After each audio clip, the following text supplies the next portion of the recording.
If Photopea is acting weird, your tools are missing, or the interface just doesn't look right, the fastest fix is usually resetting the site's saved data. In this video, I'll show you how to reset Photopea settings in just a few seconds using the browser itself. This is a simple and safe method that clears Photopea's saved site data, which often fixes layout issues, stuck preferences, and other strange behavior without reinstalling anything. If this tutorial helps, please hit the like button and subscribe for more quick software tips.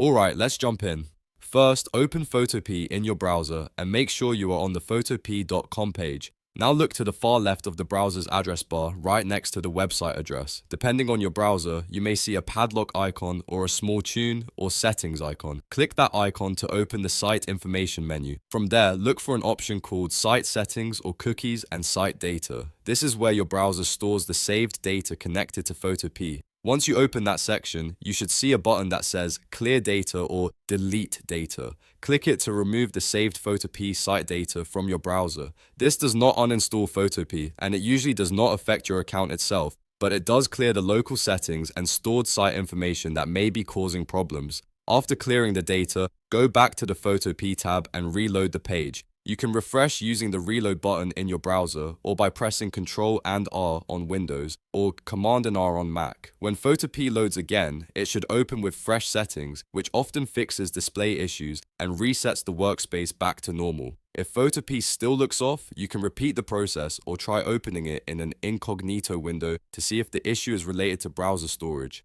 This method is one of the easiest ways to reset Photopea settings without needing any complicated steps. If you found this useful, don't forget to like this video and subscribe to the channel for more easy software tutorials. Thanks for watching, and I'll see you in the next one.